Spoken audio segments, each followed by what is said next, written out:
Ya, assalamualaikum warahmatullahi wabarakatuh. Selamat pagi. Ketemu lagi dengan saya Kang Abdul DOD dan DOE. Di kesempatan kali ini saya masih membahas mesin penetas. Kalau di ruangan ini berarti saya masih membahas mesin penetas. Ada pertanyaan kemarin dari teman saya. Ada di chatting WA tentang uploadan saya yang memakai mesin tetas yang menggunakan karpus. Itu manual, kata saya untuk belajar. Udah saya tekankan itu untuk belajar. Kalau untuk belajar apalagi yang kalian di otodidak yang belum mengenal suhunya itu berapa harus bagaimana, ya usahakan ya cari modal seminimal mungkin. Jangan memodal cari yang langsung otomatis yang 2 juta, 3 juta. Ya paling kecil 1.200.000. Kalau menurut saya itu sangat salah. Sebaiknya kalau punya modal itu untuk bertahap. Kalian beli mesin atau bikin mesin aja dulu. Sebodoh-bodohnya kita, kalau sekarang tuh ya pastilah tahu internet, tahulah cara mengatur suhu, cara bikin mesin ya. Bikin aja dari kardus, eksperimen sedikit gitu. Itu dulu saya gitu. Saya belum mengenal internet, belum mengenal apa media semacam sekarang ini. Saya bereksperimen dari telur saya masukkan ke kardus. Saya kasih lampu di atasnya. Saat maghrib saya balik, saya balikan. Saya sebelum kita aktivitas pagi saya balikan. Ternyata itu menetas. Nah dari situ saya tergugah. Kok ini bisa menetas ya? Itu telur ayam Bangkok dulu. Ayam Bangkok saya indukannya mati. Terus saya tetaskan melalui itu. Yang saya pakai kardus mie instan, lalu tutupnya kita berdirikan, lalu di atasnya kasih lampu, di bawahnya tatakannya pakai kain tapi yang halus. Ternyata tanpa air bisa menetas kalau telur ayam. Sumpah benar, saya eksperimen dulu begitu. Lalu saya bikin yang kedua kali saya bikin kayak laci gitu. Jadi biar kita ngangkat dari kita bergerak dari kolongnya, kita seret, bikin laci seperti itu. Alhamdulillah menetas juga. Nah saya pasti tambah penasaran. Lalu kenallah dengan media internet sekarang. Lalu sharing di internet. Lalu saya pernah nanya ke orang istilah yang pernah menetaskan. Malah disuruhnya saya mengidentifikasi telur yang lagi dirami sama entok. Saya langsung turun, langsung cek suhunya berapa telur entok. Persis saya dapat. Nah alhamdulillah kita dapat referensi ya istilahnya dari otodidak. Nanya ke orang, langsung kita praktek di hewannya. Alhamdulillah sampai sekarang saya paham menetaskan itu bagaimana. Namun sekarang saya jadi bosan.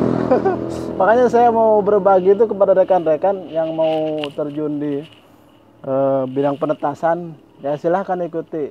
Ya saya kalau menurut saya sudah bosan. Saya sudah jenuh itu. Kalau menurut saya sudah tidak tertarik lagi. Benar. Bahkan saya kalau orang yang melihat penetasan itu saya pengen tahu, saya pengen coba gitu kan. Suhunya berapa, ternyata beda. Ya apalagi yang memakai yang pakai rak-rak gitu ya, itu beda. Sistemnya dengan saya beda. Karena saya belajar di manual, di otodidak yang persis belum tahu media. Oke, pertanyaan yang kemarin itu saya ditanya apa kehebatannya, apa keunggulannya manual, apa keunggulannya di otomatis. Masing-masing punya keunggulan kalau kita sudah paham. Oke, saya tekankan untuk di manual. Kalau di manual, ini saya tekankan ya, otomatis kita selalu berinteraksi dengan telur dan dengan media penetasan. Otomatis kita tahu suhu. Persis tangan kita masuk tuh suhu seberapa, kita persis pasti tahu. Kalau di otomatis nggak bakal ketemu hal seperti itu. Benar ya? Oke, kita balik dulu videonya. Kalau melihat muka saya nanti bosan. Nah, misalkan begini ya, ini contoh nih yang di manual ya. Ini contoh dengan di manual. Kita setiap hari tutup, buka, nah aromanya saja kita sudah kenal. Pasti kenal. Nah, aroma telur itu kita pasti tiap hari, oh ini aroma telur udah usia berapa, pasti kenal itu semakin seringnya. Lalu kita gesek begini, kita usap, kita sudah kenal ini yang di bawah, yang di atas ya sudah kenal. kita pegang lagi, oh ini belum terbalik, kita sudah kenal pasti itu. Nah, dari suhu yang kita masuk tangan nih, oh ini 37, pasti paham tuh. Nah itu kelebihannya di manual. Kalau di otomatis kita nggak dapet ilmu itu. Lalu untuk pengecekan telur yang busuk, setiap hari pasti kita ngelihat, nah ini telur busuk nih, udah menghitam nih, seperti itu. Itu keunggulannya kalau di manual, pasti kita sinkron dengan mesin itu, dengan suhu itu. Lalu dengan istilahnya ada lagi untuk pengenalan yang pembusukan. Ini sudah menghitam, kita sentil saja, ting, udah bunyi, ya itu busuk. Nah kalau di otomatis nggak bakal ketemu. Untuk pengaturan suhu, kita mau atur suhu di awal, misalkan 1 minggu di awal, kita 35, oke, 35 seberapa, kita masuk tangan kita aja udah kenal. Itu pasti semakin sering kita mainkan di manual, itu pasti paham lah seperti itu. Lalu untuk sistem tahap kedua, istilahnya tahap pertengahannya 2 minggu setelah 1 minggu, 2 minggu kan itu perubahan suhu. Nah saya juga sering menyaksikan, sering ya punya entok lah ya, yang mengerami. Kalau sudah minggu kedua itu sangat fokus, kita harus sangat fokus, tegangan harus ditinggikan, istilahnya pemanasan itu harus ditambah. Pertama 35, nah kita menekankan naik 1 angka ke 36, lalu ke 37, bahkan sampai ke 38, itu hari ke-20. Nah kenapa harus ditekankan? Karena si cangkang telur itu, si isi telur itu kan sudah menjadi berisi istilahnya kan ya. Jadi semakin harus ditekankan dengan sefokus mungkin untuk menghangatkan gitu. Ya usaha seberapa besar pun kita usaha, kalau istilahnya kita tidak sinkron dengan mesin itu, dengan media itu, ya kalau menurut saya itu sangat gagal.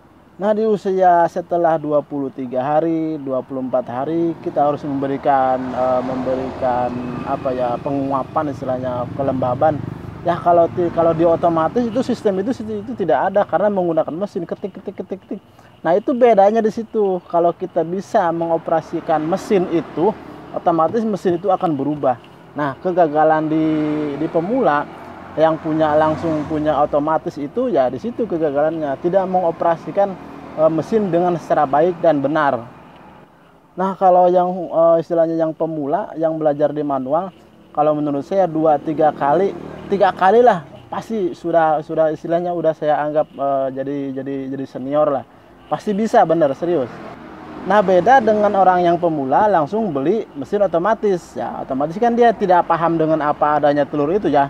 Beli telur, dimasukkan, katanya sih otomatis goyang sendiri, itu goyang-goyang, nanti setelah 25 hari keluar data sendiri. Nah itu kata saya kebohongan. Itu sangat bohong sekali kalau menurut saya. Ya harusnya kan si mesin itu juga disetting juga, terus kelembaban ditaikan. Itu kan kita yang operasikan kan ya. Ya kelemahan pemula yang punya otomatis langsung itu tidak punya skill dari situ. Nah untuk pemula, kalau menurut saya belajarlah semurah mungkin, jangan membeli, jangan dulu tingkatkan yang langsung ya otomatis, kita gampang ya mesin bergerak sendiri, ya itu sangat salah sebenarnya. Kenali dulu bagaimana itu telur, sortirnya bagaimana, telurnya bagaimana. Kalau di manual itu pasti kenal seperti itu, pasti paham seperti itu.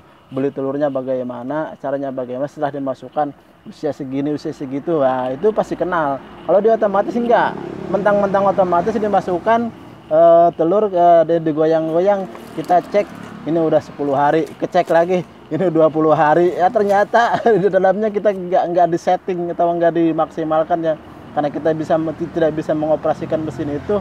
Ya walaupun ada panduannya, itu kan panduan untuk mesin, bukan untuk menetaskan.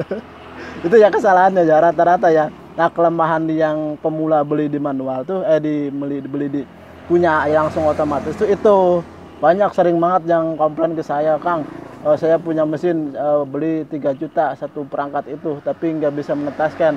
Ya itu kesalahan teman-teman. Kalau kesalahannya yaitu kita terobsesi lah ya. Ya ada kalanya kita terobsesi oleh satu perangkat yang mentang-mentang seperti kita gini, logikanya. Kita punya mesin atau punya kendaraan motor otomatis, duduk langsung gas langsung jalan. Lah kalau kita nggak ngoper gigi nggak bakal jalan, kecuali yang otomatis gitu kan. Ya itu pun harus kita operasikan dengan secara benar kan, mengatur gasnya bagaimana, perjalanan rodanya bagaimana itu kan kita juga yang mengoperasikan ya. Kalau tidak ya, kalau kita tidak bisa, kalau otomatis kan kita celaka juga. Nah, hal seperti itu kalau nggak di manual dulu, kita udah memahami hal seperti itu mesin tuh seakan-akan membunuh kita, merugikan kita. Nah, kembali ke topik pembahasan tentang sistem manual dan otomatis. Nah, yang sudah tadi saya jelaskan, sebaiknya belilah atau belajarlah dengan semurah mungkin. Kalau bisa kita cari atau mungut, belajar. Kalau sudah paham, baru beli. Nah, itu. Contoh begini, kita punya modal 3 juta. Oke, sekat bagi 3, otomatis 1 juta buat belajar. 1 juta untuk eksperimen, 1 juta lagi lah untuk mengembangkan eksperimen kita. Kalau di situ pasti berhasil. Ya kesalahannya rata-rata begini, saya punya modal 3 juta, beli mesin 2 juta, beli apa ya istilahnya, saya modalin 2 juta atau beli isinya lah istilahnya, beli telurnya lah dengan segala macam, ya akhirnya kan karena belum paham otomatis gagal. Itu sering banget tuh, sering penetas yang pemula yang mau menetaskan, beli mesin tuh mahal banget, ini katanya 3 juta, terus beli telurnya cuma istilahnya 200.000, 300.000, lalu tidak menetas 2-3 kali, ya karena kita belum paham, belum mengenal itu mesin, belum sinkron, bagaimana cara setting mesin itu, bagaimana sistem cara kerja mesin itu.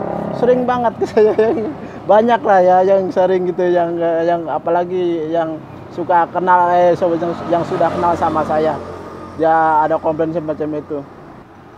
Dan bahkan saya pernah ketemu sama orang menetaskan dia belajar di manual, tapi langsung ingin dengan mesin yang istilahnya dengan settingan dia sendiri.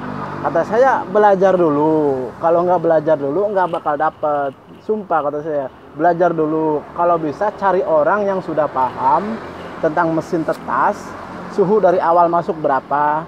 Kita yang pemula itu malah kesalahannya masuk air, masuk telur juga masuk air, itu kan sangat salah.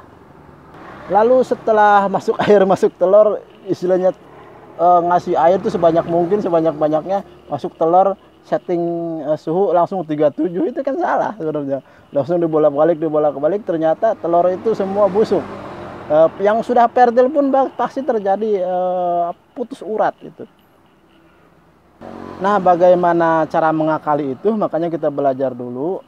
Kalau bisa kita sharing dulu dengan yang sudah senior. Cuman rata-rata orang yang senior itu sudah tidak mau berbagi ilmu. Nah, di situ emang kitanya harus sabar, kunjungi terus. Dan kita keluarkan modal ya, berkunjung ke lokasinya, ngeluarin kopi, ngeluarin rokok, ya ngobrol. Atau tanya-tanya langsung. Sebenarnya kalau penetas langsung ditanya ke pokok permasalahan pasti jawab. Cuman ada kalanya kita malu kan, bilang saja, Kang saya mau belajar menetaskan, bisa nggak bimbing saya. Paling dia tanya dengan cara apa gitu kan, manual atau belajar atau semacam lah gitu lah, manual atau otomatis semacam itu. Nanti dia juga tanya, terus prospeknya bagaimana, dia nanya semacam-macam apa, kesiapan kita semacam apalah. Saya juga sering nanya gitu, kesiapan kamu bagaimana, untuk apa kamu menetaskan? Hanya untuk tahu saja saya nggak bakal kasih tahu, kecuali kamu untuk mencari istilahnya berusaha untuk menafkahi keluarga lah. Akan saya ajari. Pasti saya gitu penanyanya. Kalau cuma iseng-iseng ngapain, kita juga banyak banyak pekerjaan atau banyak kesibukan gitu. Nah, di antara pemula itu seperti itu. Banyak keengganan lah. Sekarang mentang-mentang dia banyak media, belajar di media. Harusnya diingat, media YouTube itu jual tayangan. Satu tayangan kita berhasil, ya YouTube gagal menurut saya.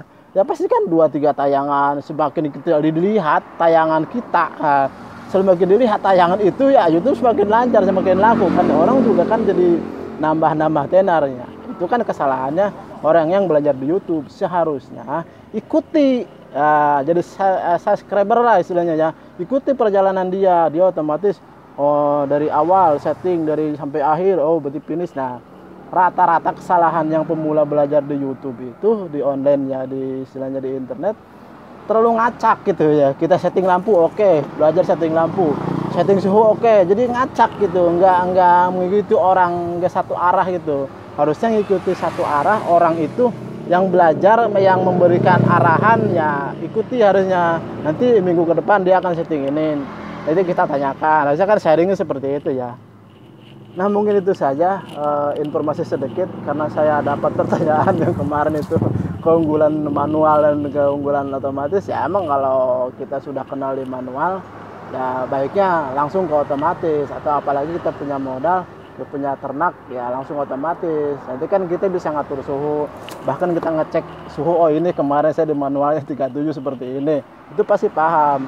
Telur kita pegang, oh itu ini suhunya 37 atau ini suhu 38. Kalaupun kita yang sensitif itu kalau saya ngecek panas telur tuh pakai pipi, di pipi lebih sensitif gitu kan, gitu ditempel pipi, oh ini 36 nih, oh 37 nih. Sering saya ditanya kalau main ke penetasan, sering saya ditanya, Kang coba cek ke mesin saya pegang, saya tempel ke pipi ini 36 kata saya. Nah ada juga kesalahan di si pemula itu. Sensor ini kan peka ya, peka nih ditempelkan ke atau ditempel ke telur, karena ini kan banyak kesalahan. Ini istilahnya ini terlalu apa ya, sensitif ini sensitif sebenarnya, mendeteksi telur. Pemula rata-rata setting telur cangkang telur 37, kalau menurut saya salah. Yang setting 37 38 itu bukan cangkang telur, ruangan harusnya. Nah di situ saja sudah salah. Yang otomatis itu ya rata-rata kan oke, masuk telur, masuk air, goyang-goyang sendiri. Yang otomatis itu goyang-goyang sendiri. Kita tinggal balikan 10 hari kita cek. Oke, udah menghitam. Kita cek lagi, oke sudah istilahnya udah umur 20 hari, ternyata itu semuanya enggak keluar, ada busuk, gagal. Ya otomatis kita setting telur itu di 37 di sensornya ini otomatis dia panas, dia akan terpanggang dengan sendirinya. Kalau untuk ruangan 37 38 boleh. Kalau untuk cangkang telur 35 34 udah cukup sebenarnya. Jangan terlalu panas. Nah hanya situ saja informasinya.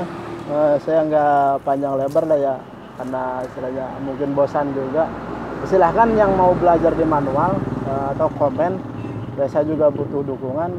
Silahkan subscribe, silahkan tekan loncengnya, karena saya juga butuh rekan-rekan untuk mengaktif atau mempopulerkan postingan saya. Hanya itu saja. Terima kasih. Assalamualaikum warahmatullahi wabarakatuh.